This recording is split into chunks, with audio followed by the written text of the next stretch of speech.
Good afternoon. We're still working on that, I see. We'll get better. Yesterday, 3 U.S. service members and 1 partner nation member were killed while providing assistance to counter-terror operations. As many of you are aware, U.S. forces are in the country to provide training and security assistance to the local armed forces in their efforts to counter violent extremist organizations. Additionally, 2 U.S. service members were injured and evacuated in stable condition to Germany. Names are being withheld at this time as part of the next of kin notification process. Our thoughts and prayers are with the families and friends of the fallen service members who made the ultimate sacrifice in defense of the freedoms we hold so dear. The President also visited Las Vegas yesterday to offer his support to the incredible people there. He met with law enforcement, first responders, the medical trauma teams, all of whom did incredible work under dire circumstances, and visited with survivors and their families. The President was deeply touched by the spirit of the people in Las Vegas. In one particularly stirring moment at the hospital, the President met 28-year-old Thomas Gunderson, who is recovering from a gunshot wound to the leg. After being shot, Thomas drug himself behind a row of bleachers and began worrying that he may bleed out. But 2 young women rushed to his side, one tied a belt around his leg to stop the bleeding, and others rallied a group of men to carry him to safety. He suffered a torn muscle in his calf, making it difficult to stand. But when the President and the First Lady walked into his room at the hospital, he endured the pain and rose to his feet. When asked why he did it, Thomas said, "I will never lie down when the President of this great country comes to shake my hand." The Las Vegas Strong hashtag that has swept across social media in recent days could not be more fitting. Looking ahead to tomorrow, the Vice President will be traveling to Florida, the U.S. Virgin Islands, and Puerto Rico.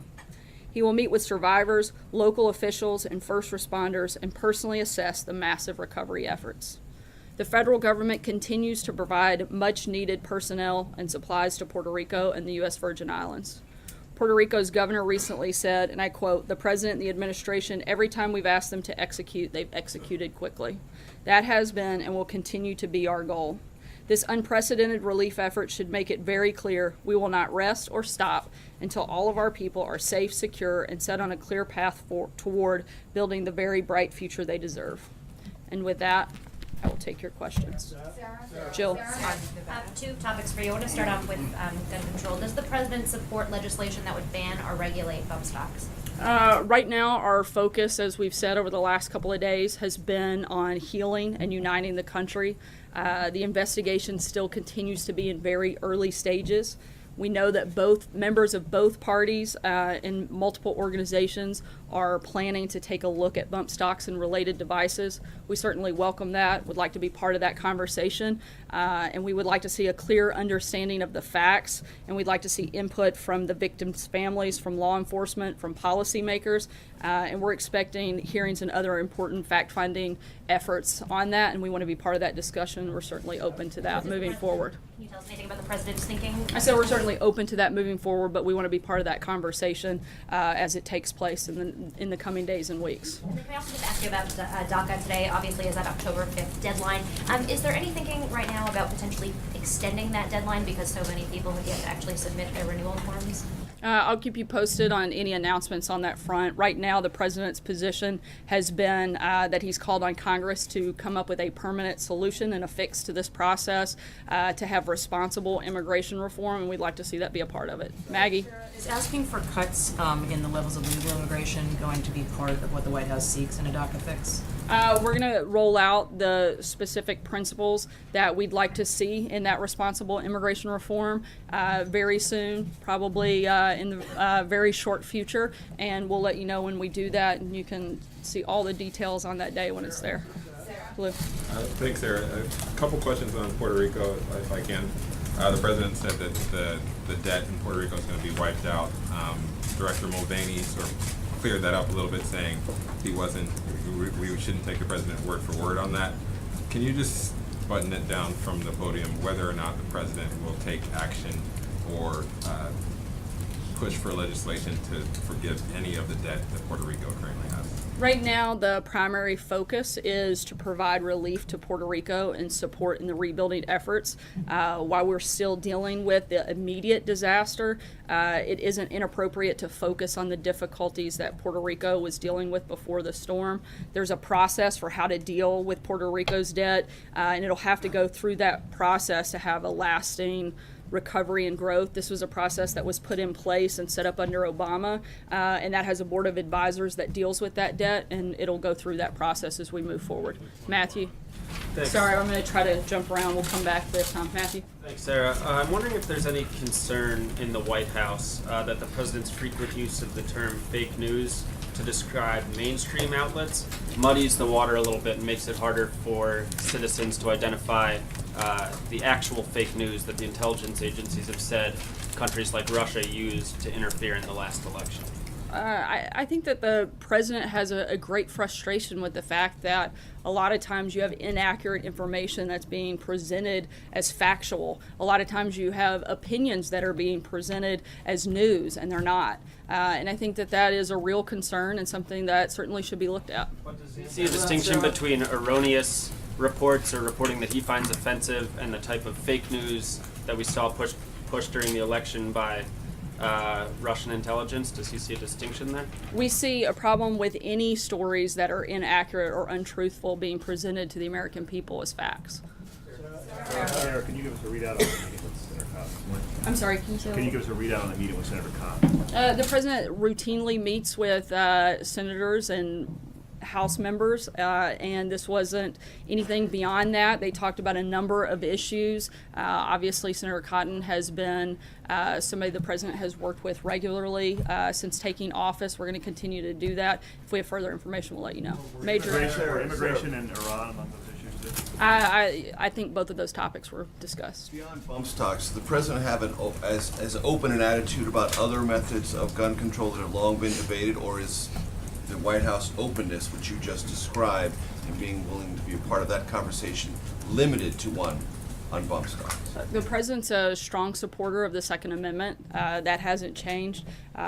This is a president who wants to look at, I think, at this point in the process, I think we all need to take a step back.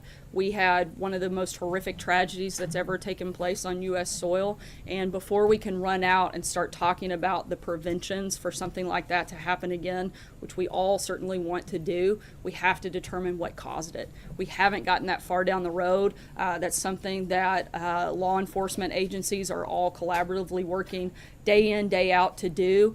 We want to help support that effort in any way possible. And again, I think that this administration's position is extremely clear. We would look at taking any step we could to prevent something like this from happening again. Just to be accurate on that, bump stocks is what you're open to having a conversation about, and that's it for the moment.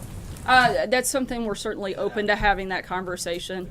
At this point, again, I don't think that we want to go out and start having and making rash decisions while we're still in an open investigation. We'd like to get more facts about what we can do, not just in this case, but this is a president who's very committed to doing every single thing he can every single day to protect American lives, whether that's securing the border, whether that's defeating ISIS, whether that's containing North Korea, and whether that's looking at legislative fixes that may be necessary to help protect American lives. That's something that the president and the administration are committed to doing and looking at and being part of that conversation every single day moving forward. Kevin? Thanks. A lot of people talk about the bump stock, so I'm going to kind of talk about something else, and that's the Iran nuclear deal. October 15th deadline coming up, and I want to make it clear for the people that don't know, it's a little more complicated because there's also the Review Act that Congress enacted last year. So I'm just curious, given that the president has previously said this deal was an embarrassment, does it make sense then to presume that he will not choose to recertify, or might he decide to strengthen sanctions and sort of stay in the deal that way? What's your thought? The president has, as he said, made a decision on this, and he'll make that announcement at the appropriate time. The main focus that he has had has been a comprehensive strategy on how to deal with Iran. That is what he wanted his team to put in place, and I think you will see that announced in short order, and that will be a comprehensive strategy with a unified team behind him supporting that effort. Disparate voices, I'm imagining, in the room on that. Even though they will move forward as one, there's been some debate. Is it fair to say that? The president's team has presented a united strategy that the national security team all stands behind and supports, and the president will make that announcement soon. John? Since the briefing began, Sarah, the NRA has put out a statement as it relates to bump stocks, their position on bump stocks. They write that they believe that devices that allow semi-automatic rifles to function as fully automatic rifles should be subject to additional regulation. Does that change the administration's point of view? After all, the president has been a big supporter of the NRA, and the NRA has also been a big supporter of the president. Look, as I said just a few minutes ago, we welcome certainly that and a conversation on that. That hasn't changed. It's something we're very open to, and again, we want to be part of the conversation on that moving forward. Blake? Sarah, let me ask you one on Puerto Rico and then one on taxes, if you don't mind. Just going back to Puerto Rico, you said that with the debt, that there's a process in place and that the process will play out. Does that mean the president's comments of just simply wiping away the debt is no longer on the table? The president wants that to go through that process, and that's the stage we are in this. And then on tax Oh, reform, sorry. Sarah, Chuck Schumer right now, or at least is scheduled to have a news conference about the state and local tax deductions being wiped off the books, how they should stay on the books. There's currently one Republican senator, 7 Republicans at least in the House, who want that to stay as a part of the tax framework. The president had talked about red lines. Is he up for negotiation on SALT, or is this something for him that is a red line? Look, the president has laid out his priorities and the framework of what he wants to see in this tax relief package. Look, I think one of the big things you have to look at is that most Americans don't actually itemize deductions. 80% of the benefit goes to 6-figure tax filers. The fact is, it isn't fair, and it doesn't make sense for working Americans across the country to subsidize the very wealthy in a few states. The president's been clear about his position, and we're moving forward with the framework that we've laid out. Jeff? A follow-up question on Puerto Rico. Yesterday, the administration, in its supplemental request, asked for $13 billion to help storm victims. Will some of that go towards helping Puerto Rico rebuild its power grid, which was in pretty dire straits before the storm?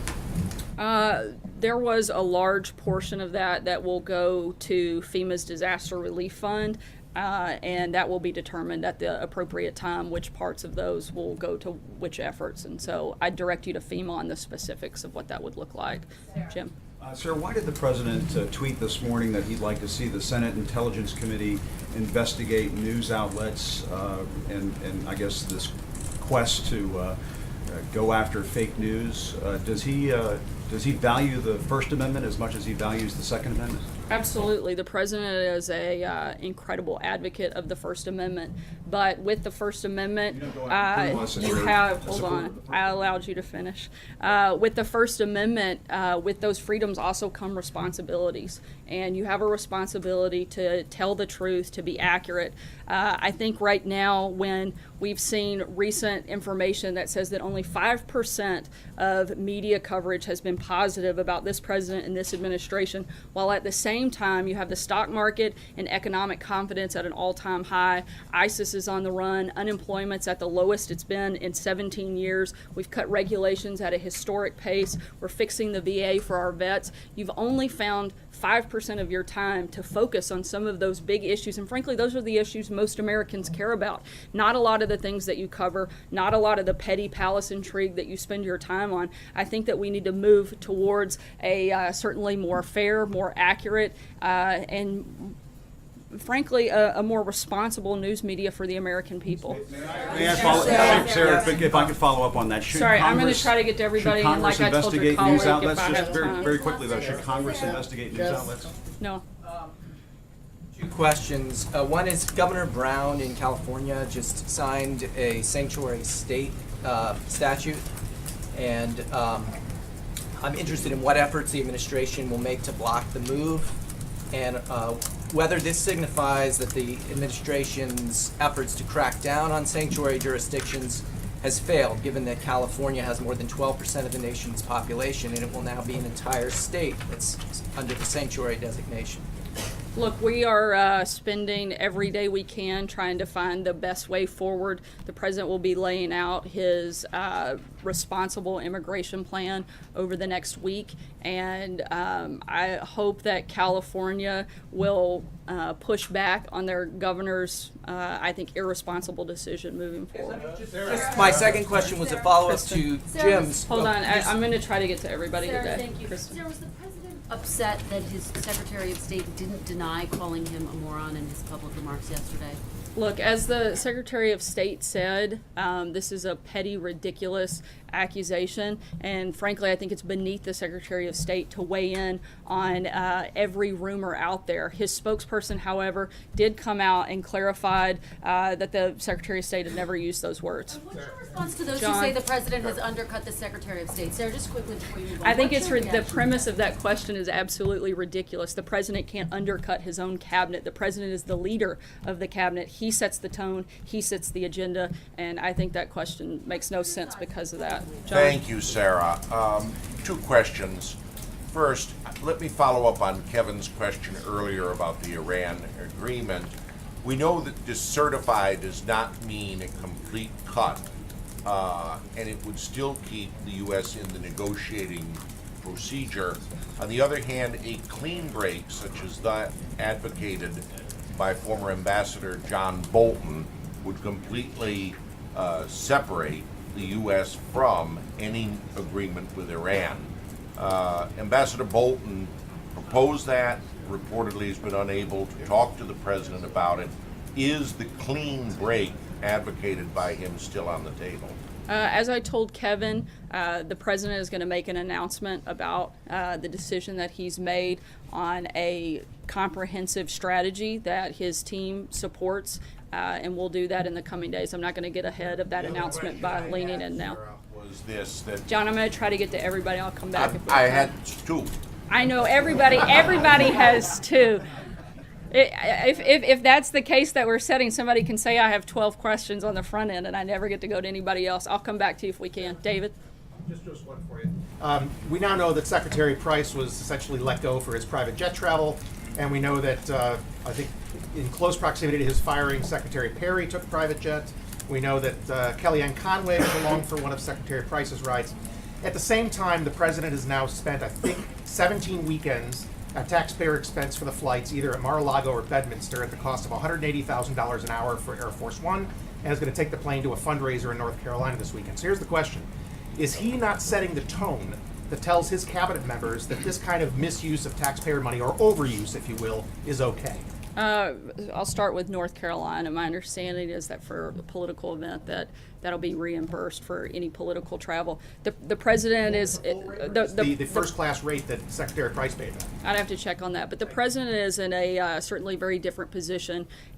He's not allowed to travel in a different way other than in a secure airplane as Air Force One. Every weekend, does he? I mean, he could stay here and work like the former The president did. certainly hasn't been there every weekend, and every weekend that he's traveling, no matter where he is, the president is working. He's hosted foreign leaders on several of those trips, which have led to some great accomplishments. They've led certainly to putting further pressure, unprecedented pressure on North Korea, in large part because of the relationship development that's taken place at some of those weekends that you're attacking for. This is a president that is committed to helping move his agenda forward, and certainly I think that those weekends have been very successful in doing that. Alex? I want to ask about the president's tweet this morning about the Senate Intelligence Committee. Is he frustrated with how long the investigation into alleged Russian election interference is taking? I think more importantly than the president being frustrated, I think the American people are frustrated. The Senate Intel Committee told us yesterday that after nearly 9 months of investigated, that's included more than 100 interviews over more than 250 hours, 4,000 pages of transcripts, 100,000 pages of documents, interviewing officials in the intelligence community who wrote the report on Russian election meddling, interviewing relevant Obama administration officials, and talking to every Trump campaign official they've requested. It's literally found zero evidence of collusion between the Trump campaign and Russia. I think that the American people would like them to focus on some other things. I know that we certainly have said this all along, and we're glad that as they continue this process, they're coming to the same conclusion. Yes, Sarah, thanks. On the Kurdish vote last week, I'm wondering, The U.S. commanders have regularly praised the Peshmerga for their ability to fight ISIS. What message is the White House and the U.S. government sending to them now by not backing them in their desire for independence? Look, we've been clear and consistent on that. It hasn't changed, and we're not going to weigh in any further than we already have. Trey. Sarah, does President Trump believe the Senate Intelligence Committee should investigate American media organizations? I don't know that that's the case, but I do think that we should call on all media to a higher standard, and certainly I think I weighed in very clearly what our position is when Jim asked a question earlier. Intelligence Committee looking into the fake news networks in our country. Look, I think that you have a lot of responsibility, and a lot of times false narratives create a bad environment, certainly aren't helpful to the American people, and you have a responsibility to provide and report fair and accurate details, and when we don't, that's, I think, troubling for all of us. Sarah, you've said several times that the White House wants to be part of the conversation on bump stocks. The president said himself this week, we'll be talking about gun laws as time goes by.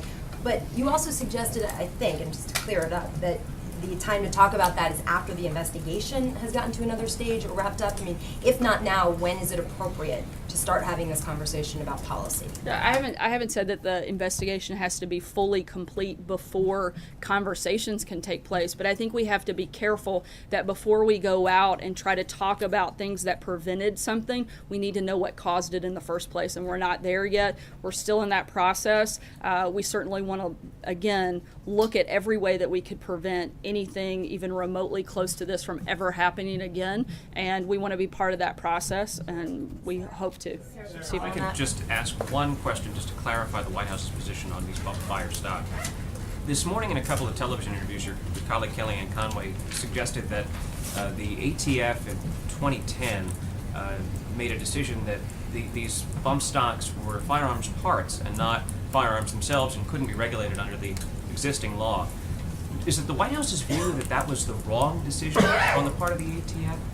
I'm not aware of Kellyanne's comments, so I'd have to look at that before I weighed in. I'd want to have all the information in front of me before I could answer that. But again, I think the bigger point here, we're open to having that conversation. We think that we should have that conversation, and we want to be part of it moving forward. Sarah, I have two Las Vegas questions. One, is the administration considering overriding the 2010 Obama ATF ruling on bump stocks?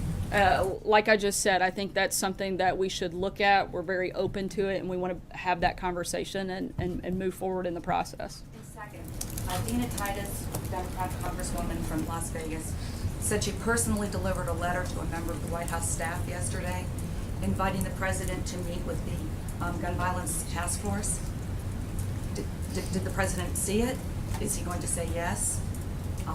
I'm not sure if he saw the letter, but I think we'd certainly be open to having a meeting with a number of different organizations and people that would be involved in this process, certainly. Got the letter? Again, I'd have to check before I could comment. Sarah, the president had even preliminary conversations with congressional leaders about bump stocks, and did he talk with any of the rescuers in Las Vegas about these devices? I know the conversation came up in the very early stages with some of the members that were traveling yesterday, but nothing definitive. Again, opening up that conversation.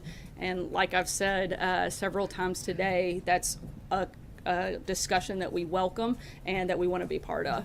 April. Sarah, over the last couple of days, the president has used the word fear, hate, and cruelty.